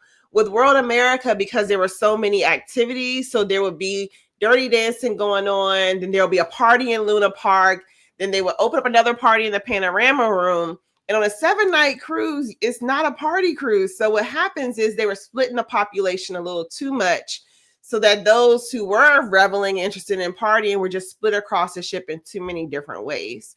So that took a part away from it. Like Luna Park had probably the best parties theming I've ever seen at sea. With the ski party where it literally snows, they had a Miami party, and their ladies dressed up in feathers. Like they have all the elements. It was just they were spreading people too far across the ship. So I think they're going to get it. But they just have to figure out a flow for their activities. Something else that recently I heard T, so shout out to T from Adventures that hit on this, and I couldn't put my finger like, what's going on with MSC drinks? And their alcoholic beverages are a little basic. They have more options at their bars than like, let's say Carnival, but I don't know, it's something that like it doesn't hit the nail fully on the head. Even like the Gin Project, which this could be an inaugural issue. We went to Gin Project, and so I was like, hey, I'm not a gin drinker, but I have this drink package. I want to experience what Gin Project is, which basically you go there, you build a gin drink with all these elements that they have on this menu. The wait staff couldn't really explain to me like how to make a really good, cocktail and I'm like, well, the whole concept is you make your own cocktail kind of, or design your own cocktail. On top of Gin Project was right above this really loud pub area. So the music was blasting, trying to figure out that. The Elixir bar was good for the most part, but they still had some drinks for that to be their upscale bar that kind of fell flat for me. So I'm going to give the entertainment an 8. I think they have some really good concepts. They had an amazing Whitney Houston tribute show. Get there if you can. Shout out to Rich and Jazz. That would not have been on my radar if I didn't see it on their story. But they have all the elements there. It's just kind of, they're going to have to work, and hopefully they can lean on Dr. E or with his experience. They're going to just have to figure out how to get the ship to flow the way that it needs to flow so that the right people can get to the parties at the same time. Last example was like solo meetup. They put the solo meetup at the same time that like something was happening with the captain. So people were kind of like, I want to meet the captain, do the captain's toast. But then there's a solo meetup going on. So it fell flat because people decided not to go to the solo meetup because whatever the competing event was going on. And it was also like on, I think, gala night. So they have to look at those kind of elements to get things to flow the right way. So 8. 8. Thank you for that. Very insightful. Leslie Ann, entertainment and vibe, music, all the stuff on MSC. What do you rate it, and what do you want to share about it? I agree with Colleen with the fact that because some of the events ended up being kind of empty because it was spread too thin, like the timeline. So I agree with that, but the snow party was really nice with the snow falling and the skis and everything. The Miami party, that was pumping. The Miami party. I love the panorama, the aesthetic in there, the lighting and everything. But I was happy in there because I did get my soca, of course. So Colleen, I'll give it a little higher marks because they did play a lot of soca in the panorama. So I really and truly enjoyed. And Colleen even pulled me on the floor, She got me there. So with the entertainment, it was really nice. I'll give them a I'll give them an 8.5 to 9 because of the music and me being able to get my favorite genre. And my two left feet, I don't know how I'm a soca girl, but the line dancing, I'm definitely not good with it. But I tried. So with Dr. E giving that line dance class, I think it had like 2 classes, party, kind of day party. So I would give actually a 8.5. And they kind of introduced like new stuff. Instead of just like the sexy man competition, they had like different games and stuff on the pool deck. Kicking the ball and different activities. So I'll give it an 8.5. They just need to figure out how to get the people to the venues. Oh. In terms of for MSC World America. But it's gonna get better. We won the inaugural. So, they'll work it out. They definitely would work it out. They So have the vibes. Since we're with you and you did both MSC World America and Norwegian Aqua, I'm going to ask you to jump over to Norwegian now and let us know how the entertainment, the vibe, and everything was there. Yeah, the vibes in the club, they were in improv club for the nighttime party. They had the people, but they didn't wow me because I only got my soca one night. The other nights, there was no soca. But the music was there. It's cruise music. It's a cruise, so they have to, accommodate everyone. But the one night that we had soca was so good. The DJ was just like insistent, okay, you know what? I need to do this. So the vibes in the improv is really nice. The bartenders, whoa, fully staffed. It had like about 10 bartenders. And they were like, yeah, yeah, yeah, yeah. They were like going with the music. They kept you entertained in improv. So I must give, I'm going to give them a high score because of that. The deck parties, not so great. It was okay. It's no Dr. E. So, so the deck parties, they were okay. Gotcha. I liked the Prince show. The first show we had was the Elements, and that was they give you like the forces of nature. You had earth, water, air, fire. That was really nice. The fire aspect I really loved. So that show was good. I really liked that show. Prince show, they had it where you could either sit in the audience or you could be on the floor, like if it's a concert. So I was on the floor. So that was like a really nice vibes. You're like there and it's like you like really in a concert, at a Prince concert. So that was really nice. The only downfall with that is that they moved the prop to make a guitar. So you're on the floor and they're kind of like telling you, okay, move, move. You gotta shift. So pro tip, if you're going on the floor, kind of stay on either side, like stay more on the side, more to the back, because if you go right up to the stage, they're gonna be like telling you to move so they could make the guitar. But I think they should just create the guitar from the beginning of the show so that you could be on the floor and just enjoying the show like you had a real concert. So that was really nice. And Alicia Lomotola or something like that. She's the one, she played Lion King. She was the singer. She did Lion King in the theater. I think it's in the UK though. Beautiful. She had everyone crying. That was the last night. She tribute her music and everything to her dad. So she just had everyone crying. Beautiful voice. But I'm not sure if she's gonna be there for every sailing. She did one show, but that was really beautiful.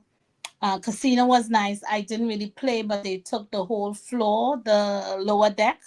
They took the whole deck 5, I believe, or deck 6 was the casino. So the casino is huge. So with entertainment with Aqua, I'll give it an 8.5. I'll give it an 8.5. I enjoyed it. That's fair. Yeah. Sounds fair to me. Yeah. I'm happy you got the Prince show. So I'm going to go over to Kiki, who did not get Prince. and ask how your experience was. But before you jump in, Kiki, something sounded very familiar to me, and I want to know if you saw that too, or in hearing it, if you didn't see it. Elements, isn't that what we saw on Celebrity? It is what we saw on Celebrity, and I was wondering if it was the exact same show or not. Right. But yeah, we did see Elements on Beyond. So So you see people knock MSC for taking things from other places, but they all do it, just in different ways. So anyway, as you were. Okay. So my experience was a little different from Leanne's. For one, as soon as we got on board, we immediately found out that the print show was canceled, which that just down, like just immediately no. Yes, so thumbs down. See, I agree. And so that already had kind of been sitting in the back of our head, like, man, we didn't get to do that one. But you also couldn't reserve any shows. And then that coupled with the overcrowding issues that I talked about earlier, it really made it difficult to get to shows on our sailing. So we would show up, 15, 20 minutes early to the theater shows and wouldn't be able to get a seat because it was standing room only at that point. And so I'm just not one to go and sit 35, 45 minutes ahead of time to wait for a show to start while I'm on a cruise. I feel like my cruise time is precious and I shouldn't have to, so I don't. And so I think that our experience probably would have been a little bit better with entertainment if we would have been able to actually see some of those shows. The same thing with the comedy club. For us, we made it there one time for a comedy show, and the comedy show we did make was great, but we did have to go very early in order to get to see it. Every other time that we tried to go, it was just always crowded. Sid Norman's never even stepped inside of it because there was always just a crowd hanging out the door every time we walked past there. So I guess that must be a very popular Norwegian venue for events. So, and that's kind of why I was really shocked, because all I've been hearing is about how they've made all these improvements because of feedback that came from the previous Norwegian ship, and you just did not see these improvements come to life to me. So the entertainment for me, I can only go off my experience. I'm giving it like a 5, y'all, because if I can't get to the show, it ain't I can't enjoy the show if I can't even get into it. And that's a part of the cruise experience. I like shows. I like to be able to go sit down and watch something good. Couldn't do it. So yeah. First 5 of the night. See, I know. Wow. Yeah, that was real low. But it was real low for them to not have the Prince show that they knew everybody wanted to see. Yeah. So there we go. Yeah. All right. I just want to add, I think accessibility as well to the theater, because it seems as though they had the seats flipped. Like the seats were flipped up in the back and they had the accessible sign. And I'm like, where's somebody who has a scooter or a wheelchair? Where are they going to be? Because most theaters on the cruise ship, everyone with a scooter is in the back. I don't think they really catered for accessibility in the theater as well. And it seemed a bit small. So I just wanted to add that. Yeah. If I can too, to add to that, yeah. Accessibility, I think in general on this ship was just not great. Like there were a lot of, when I think about some of the walkways, and another issue with crowd control too, if you have a walkway that's only wide enough for one line of people to walk through, why would you ever put that on a cruise ship? And why would you have it by your pool deck? Like this is where all the people are going to congregate. So if it's only wide enough for one straight line of people to get through, imagine trying to navigate that with an accessibility device, with a walker, with a wheelchair, with a scooter. It's going to be very difficult, and it's going to cause everything around to back up too, right? So now that's another issue with crowding in the area. So I think they could have put a lot more thought into accessibility across the board on the show. Definitely good to know. I'm getting more and more excited about one of these ships, and the other one is giving me some pause, but we're going to go ahead with both of them, and I'll let you know if they've improved. But yeah, that's definitely good to know. I want to hop into crew, and I don't know how to phrase it. The crew, the service on board, and like kind of have that lead into like the wrap up of overall who you think the ship is for. So how was the service you experienced on your respective ships? The crew, were they friendly? Were they, regular schmegular crew? And who do you think this ship is for? We'll start with Carlene. All right. So MSC is doing a lot of work with their crew. I remember sailing on Seashore with Sig, and I was like, oh, they're friendly now. So they've maintained that on World America. Again, it'll get better as the crew learns their groove and their places and positions, and all the things, nuances of the ship. So it was a tad bit, not too bad, rough on that first sailing, but I will say the sweetest thing happened at the end of my cruise. My cabin steward wrote a handwritten note and left it on my bed. That I feel like I love a handwritten note. That's something that I send my clients. So for it to be, again, the price, etc., like, I think that was a big, I don't know, that was a nice detail for me that I don't think, like, most cruise lines or for that price they would have left. Like, I mean, for any, I guess, I don't know, to kind of put in perspective, like, I almost paid $1,000 for a Carnival Conquest ship cruise I'm going on later in the year. And this is a 7-day cruise on the largest ship in the fleet. And the guy is taking the time. I know and those hallways are long. And I'm not sure how many of those hallways he had, but the fact that he stopped and wrote a handwritten note was very meaningful to me. So I think those of you who are selling later in the year, they're going to definitely get a down pat. I know I think Rockwell, you were definitely hitting on during the media selling. It seemed a little like a lot of training, but I think they're going to gel. And I think MSC has at least told them, hey, smile, try to go the extra mile. So I would say from my first MSC cruise to now my fourth, they have gotten it together for sure. So you get to see those changes that MSC is making. I even, again, going back to that one example of when I was at the breakfast buffet and overheard the lady asking for assistance for food. Mm-hmm. It was interesting. Like, it was kind of a mixed bag. And you can see one staff member was like, ma'am, just tell me what you want. I'll go get it for you. Initially, the first staff member was kind of like, she didn't understand what was what's going on. But the other lady kind of stepped up and was like, hey, I'll go get that, item for me. Just describe what you want and I'll make sure you can get it. So you can just see that it's not, again, what it was. I don't even remember how many years ago that was, 2-3 years ago. It's definitely progressed in the right direction in regards to how they're training their staff. But just give it a little more time with it being a new ship. It's a big ship and they still probably have some vacancies they need to fill. But I think they're off to a great start. The handwritten note, again, I could probably give that a 10, but I probably witnessed a couple things I was like, that could use a little help. So, to be generous, it was an inaugural cruise, probably a 9 on regards to staff. That handwritten note just blew me away. I have yet to have that happen ever. That's amazing. That's amazing. All right, over to Raquel. We're sticking with MSC. So I would say, as Carleen mentioned, I felt like majority of the crew were brand new crew members, brand new to MSC. I had crew members asking me where to go, like, how do I get here? I'm like, I don't know, you can tell me. So I feel like MSC needs to do a better job of, especially with new ships, making sure there's a good mesh of some of those, veteran crew members coming on board. And I know there probably were some, but I just felt like the ones that were kind of front line, it was like they were in training. And again, in inaugural media sailing, they're in training and they're learning things.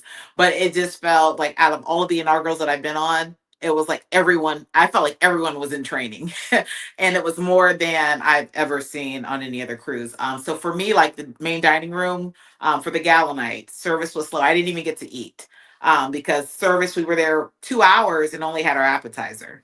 So I know over time things will get better. But I will say, and I agree with Carleen with this, I've never felt MSC's crew like ever on any ship have like gone above and beyond.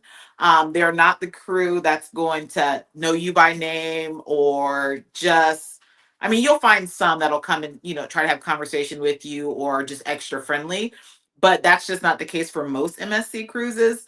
But I felt on MSC World America, there was a different vibe. I felt like people were greeting you. They were smiling. They were being as helpful as they could be with whatever knowledge they had or training they had. So for me, like, I'm excited because I'll be back in December. I'm curious to see how things will shift and turn. And I kind of sense that, yes, they've been trained to make sure you're giving eye contact, make sure you're talking to the guests, make sure you're, speaking, because I couldn't tell you how many times I've walked down an MSC hallway and walk right past room stewards and they don't speak, say good morning, do anything. I don't get offended by that, but I know that could turn a lot of people off when you're just not at least, cordial. So for me, I would say the crew, considering that it was a media sailing, I would probably say an 8 out of 10. Okay, that's pretty good. That's fair. And with that, Leanne Travel, you also did MSC. So I'm going to ask you to do your MSC overall rating, and then your we go right from MSC into your Norwegian. Sorry guys, I'm trying to make it flow so my guests don't get too, tired. Okay. So for the staff on MSC, they were a lot more friendlier than on. I did MSC Meraviglia. That was my only other MSC. So in terms of my room steward, was a vast difference. And as Raquel said, they don't know your name. Like on all other cruise ships, they always know your name. I don't know how they remember your name, but the room steward, especially from day one, they're like calling your name, and on MSC, I didn't get that, nor did I get it on Aqua. So in terms of being personal and knowing my name and calling me like that, they did not do that. However, the staff, they were still friendly and saying hi and stuff. So, that was good. The wait staff, however, they were in training. And the night of my lobster, that was a whole that lady was telling us her personal business, and I was like, ma'am. Yes, the makeup and everything. She got a little too personal, huh? Yeah, You got a little too comfortable. too comfortable. Yeah, so the whole thing with the wait staff, they need like the training, and they should have, for a new ship, they should have some veterans on the ship that knows what they're doing, especially for the inaugural. We go on the inaugural, we know everything is not going to be perfect, but at least if they have some veterans, you're going to get that feel that, hey, they know what they're doing. But for the photography team, oh my gosh, I love taking photos. Oh my gosh. Leslie Ann, you rate photography 10 out of 10 on every MSC ship, okay? 10 out of 10. You do it all the time. MSC, listen, guys, if you're going on any MSC, get the photo package. It's $140 for all the digital photos that you can take. I highly recommend it. This photography staff on MSC, they were so friendly. It was like my last night was like greeting them. They were the best. So because of that, because of the photography, I'm definitely giving them, I'll give them a 9, 8.5, 9 because of the photography team. You ramped us they up were to amazing. 8.5. Yeah, well, the other, my lobster and everything in the, it's kind of, You got to work hard for that 10 from Leslie Ann, okay? Yeah, best of the best, 8.5. I'll give them a 10. I'll give the photo. Trust me, they're so good. They're friendly. They're nice. Oh my gosh, Ocean Key. I got some really nice photos. They're really nice. Even Colleen got photos, even though she didn't want to take photos. Well, thank you for that. How would you rate? Yes. And Norwegian. Now, I don't know if you took photos there, but overall cruise service. Oh, Aqua, I don't know. They were not prepared. They were understaffed. You could see like the work. They did not complain. The workers did not complain, especially in the restaurant. They did not complain, but they were understaffed. There were certain areas, even with cleaning, like in the 3 deck, the main area. I've never seen a cruise ship with like dust and stuff, but they were understaffed on the Aqua. So they need to get better with that. I don't know if they had a staffing issue, but you could tell that they were understaffed. The staff didn't complain, but for us who have cruised before, even disembarkation day, there was only one person guiding the line. So people were jumping, skipping the line. So they were definitely understaffed. The shore excursion, the lady was trying to do other things versus like giving you that eye contact versus like making it feel like you're the guest. I'm dealing with you and I'm dealing with you. You could see she had all this thing doing in front of her. So they were definitely understaffed and they were overworked. They didn't complain. But the main thing is that for me, I have an allergy with chocolate allergy, and you cannot bring me the cheesecake with chocolate on top of the cheesecake. So Aqua totally missed that. The wait staff, because they always ask you, are you allergic to anything? Are you allergic to this? Are you allergic to that? So they actually bought me cheesecake and it had a stick of chocolate on the top of it. I was just going to So ask you if they missed asking, but yeah, I'm used to them no, they asking as well. asked. So that was a Yeah, big. two of them, two of the assistant server. I don't know if it was because they seemed like they were working so many tables. So I just think they need to do better with that. And I'm sure in time, for whoever is listening, they will get better. I was on the second sailing, so that's pretty much the inaugural season. So I'm Right. curious to know with Kiki's sailing if they were understaffed as well. So for that, I'll give them a 7, especially they miss my chocolate allergy. Got it. Okay. Yeah. That's a big one. Kiki, with that, what do you rate Norwegian Aqua's service, crew, and all that good stuff? I definitely agree with Leanne. You could tell that they were understaffed. I think that they did their best to do what they could with what they had. But there were a few sort of isolated incidents that I ran into that I just have not experienced on a cruise ship before. I had a run-in with an employee at the spa, and I had an issue with, a desk employee, the guest services desk employee, who was trying to convince me to remove my gratuities from my account. And it came off really weird, and just, I don't know what that was about. Now I do think those were probably, well, I will say, I think the spa issue was probably an isolated thing with that particular employee and not an overall staff issue.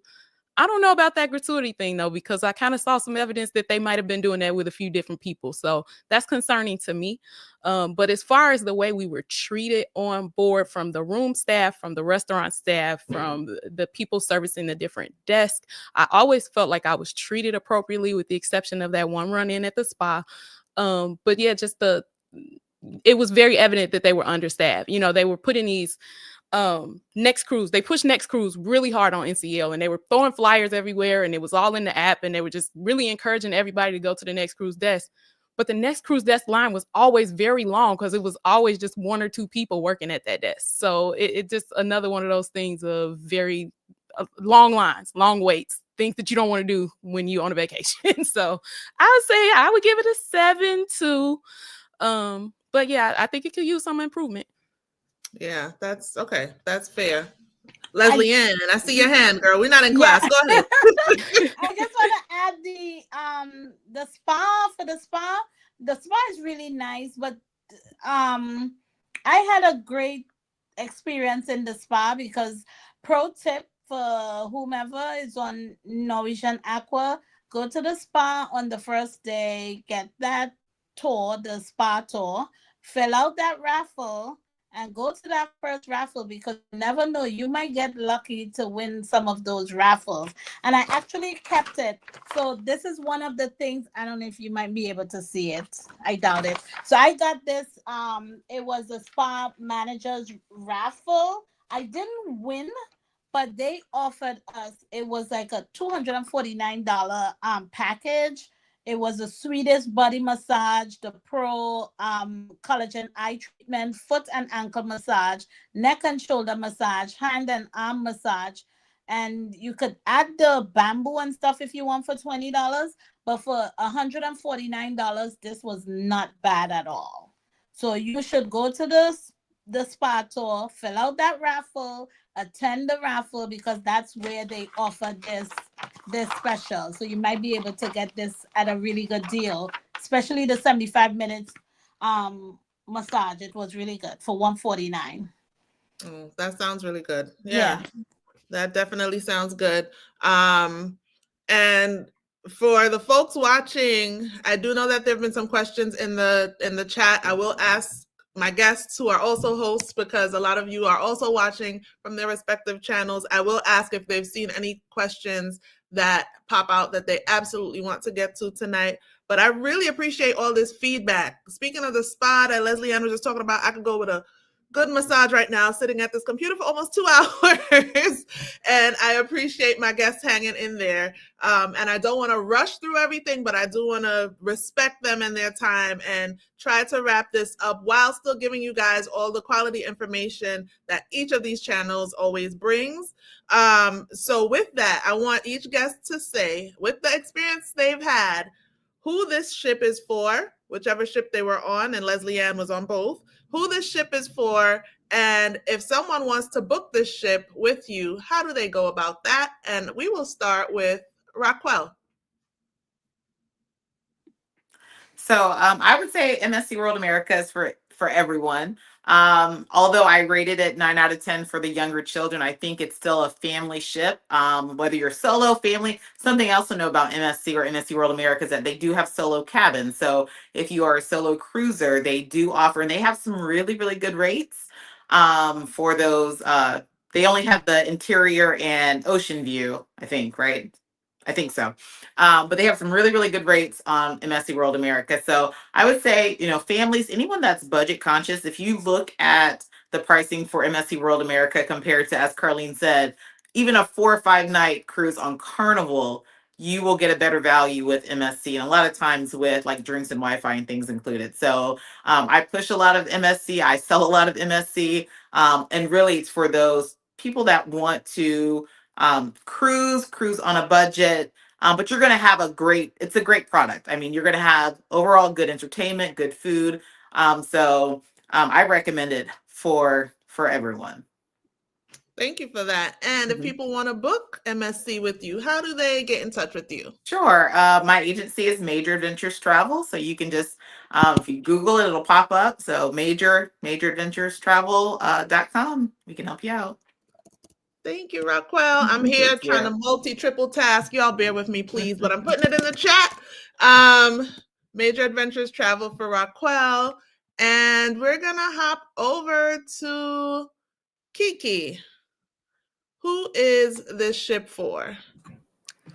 So I think Norwegian Aqua. Aqua, yes. I think the ship is for a more mature cruiser, and specifically when you think about families with kids, I think if you have an older child, that this ship could work for you. I think it worked well for us as a family traveling with an 11-year-old.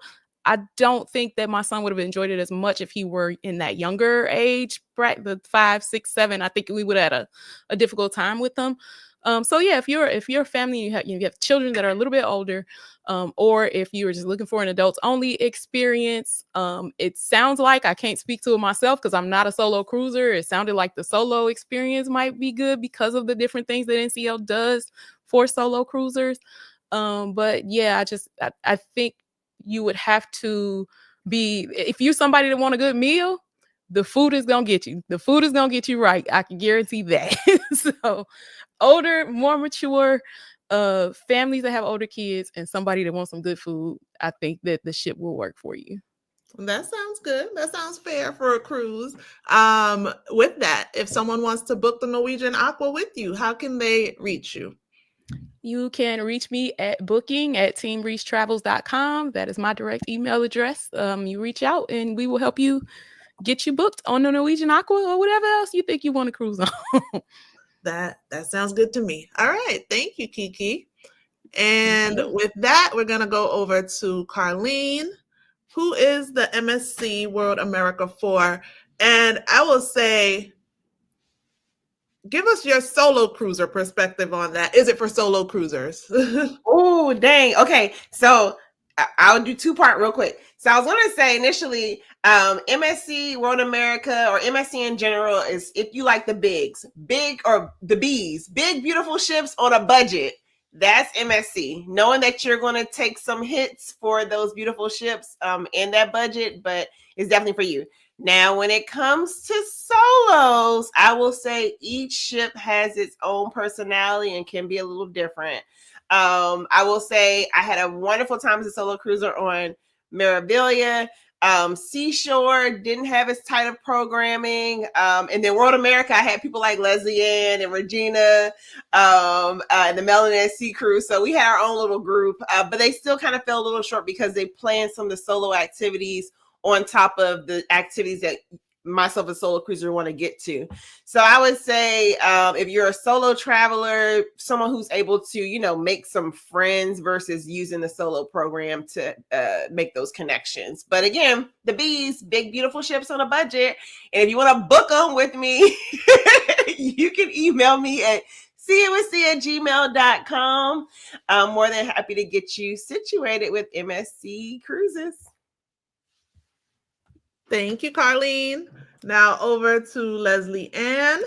While I put Carlene's Gmail in the chat, Leslie Ann, who is the Norwegian Aqua for? I will tell you who it's not for. It's definitely not for younger kids. For the little 2-year-old, 3-year-old. No, it's not for the younger kids. You have to have like a teenager, and more so like on the older side of a teenager, because I literally on the Prima, I had a little girl said, "Oh, I'm going bingo with my grandma," because she didn't have anything to do. So with the Aqua, they didn't really fix that. They have the Aqua Coaster, so that's the only like water activities. The pool is a little too small, like for the young kids, and it's like kids. So I would say late teens and adults. The Aqua is for. It's not for someone whose has mobility, accessibility. They need that. I don't agree with them going on that ship. In terms of the solo, yes. If you solo, definitely you could do it. They just need on the Aqua, they need to go back to like the Bliss and the other solo cabins where they meet in the solo lounge versus meeting at the whiskey bar where it's so loud that you can't hear. But for a solo, yes, definitely. I paid like $1,293 for my solo experience. It's definitely worth it. So I would say older teen to adults for the for Aqua. I'm sorry. Too many ships. Older teen to adults for Norwegian Aqua. Yes. Got it. Thank you for that. And for MSC World America, who would you say that's for? Oh God, I need to change my picture because I am definitely team MSC because Oh wait, yeah, what is that? That's the Norwegian thing I behind have you? both. Yeah, I have Both, both yeah. on the top. Pictures, you can't really see it good. But I need to flip it. I had it there, but I don't want to mess with it. Next thing I cut myself off. Listen, MSC is for everyone. You get the kids' activities, you have the bumper cars, you have the slide, you have that crazy swing that I wouldn't go on. What's the name of it? I can't even remember. Cliffhanger. The cliffhanger. Oh yeah. You have everything, that you could do on MSC. You have all the arcade games and everything. So it's good for the young ones. It's good for the teens. It's good. To me, it's overall everyone. I took my nephew, so we paid like $1,095 per person in an interior cabin, which was nice. I had my own closet. I was very happy. On MSC, I had great friends. I sailed, with Colleen and Regina, my nephew Darren. So I would say it's for everyone. Team MSC, World America. Thank you for that. All right. Yeah. Not that I hate the Aqua. I don't hate the Aqua. It's just that you have to have. You gotta pick one. The food. You have to pick the ship. Yeah. If you love the food and the casino and stuff, you're gonna be happy on Aqua. The entertainment was good. And you know what I say, you can't really have a bad cruise. You really can't have a bad cruise. You're on vacation, make the best of it always. If someone wants to book one of these ships with you, Leslie Ann, how do they reach you? Okay, so my email address is leanntravel@yahoo.com, LEANN travel@yahoo.com. You can book the MSC, the Aqua, any cruise ship that you would like. And I actually have a group that's ending with good prices. So check me out. I'm posting it. Okay, and you said it's LEAN LEANN travel at yahoo.com. at You Yahoo. spelled it Okay. correctly. You have it right on my channel. Okay. And is that the email that just popped up in the chat? Yes. Okay. All right. Thank you. Thank you. Thank all 4 of you ladies. And before we are done, I want you ladies to have the opportunity to say if you have any group cruises coming up. I know you do. And I know Raquel has one on one of these ships. So we'll start there. So we have a few group cruises coming up, but I'll just mention the 2 MSC ones since we're talking MSC. So we have MSC World America for the holidays, December 20th through the 27th. It is the itinerary that's going to Roatan, Cozumel, Costa Maya, and Ocean Cay. We only have a few cabins left, so we have a nice sized group joining us. We have a really nice discounted rate currently that has drinks, Wi-Fi included, and our rate with drinks and Wi-Fi is actually cheaper than just the regular rate currently without drinks and Wi-Fi. So reach out if you want to get booked and join us. I think right now we have about 22 or 23. No, we have more than that. We have 27 or 28 cabins booked for that sailing. So we're going to have a nice size group, World America. And then if you are a lady and you want to cruise with me and my sisters, we have a Sisters Cruising Abroad on MSC World Europa, which is the sister ship. I've been watching Peta's vlogs from that one. So if you want to go abroad to Barcelona, we will be there next June 12th through the 19th. We have a nice size group going for that one as well. We would love to have you. It is a ladies only trip. I've been getting a lot of questions about men going. It is a ladies only. So if you want to join us, feel free to reach out. Thank you for that, Raquel. Thank you. You guys hit up Raquel for these group trips. We're going to go to Kiki. What do you have coming down the pipeline? So we have a group cruise hosted by myself and my son, RJ. If you guys watch our channel, you know that we cruise together often. We do mom and me trips. And we decided to plan one together to bring some friends along with us. So next year, August 3rd through 7th of 2026, we have the Mom and Me Royal Summer Splash. That is going to be on the Wonder of the Seas. That's going to be our ending to the summer before we head back to school and all the things. And we have about 11 cabins booked right now. So looking forward to that. We got a few spots left. So if anyone's interested, definitely reach out to that booking at teamreachtravels.com. We can get you on board. The prices are very nice because I snagged those cabins as soon as they came open. So they are already looking way better than what's available right now. So yeah, definitely reach out if you guys are interested. If you want to come and bring a kid with you, if you want to come and bring your parent with you, if you just have other kids or parents or anybody in your life that you want to come and sail with, grab them, bring them on a Mom and Me cruise. We're going to have a good time. Sounds good. We love a Mom and Me cruise. Hit up Kiki for that one. And just as she mentioned before, any of your travel needs, you can hit up all of these ladies, and we will jump back over to Leslie Ann. Do you have any group cruises planned, ma'am?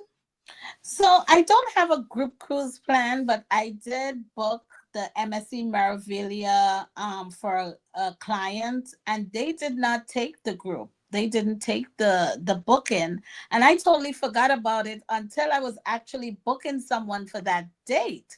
And then I was like, oh my gosh, I have the group space. So I actually have 8 or 9 cabins on that cruise, August 24th to August 30th on the MSC Meraviglia. Great pricing, internet and Wi-Fi and drinks included. You could get an interior cabin as low as $8 something, a balcony for $1,000. That is a great price for drinks and Wi-Fi. So I have the space. It's August 24th through the August 28th. I'm not going to be on the cruise, but I have the group space. It expires on Monday, though. So if anyone is interested, reach out to me, anntravel@yahoo.com. Okay, that's awesome. So You're muted. You're muted. Oh, thank you. Sorry.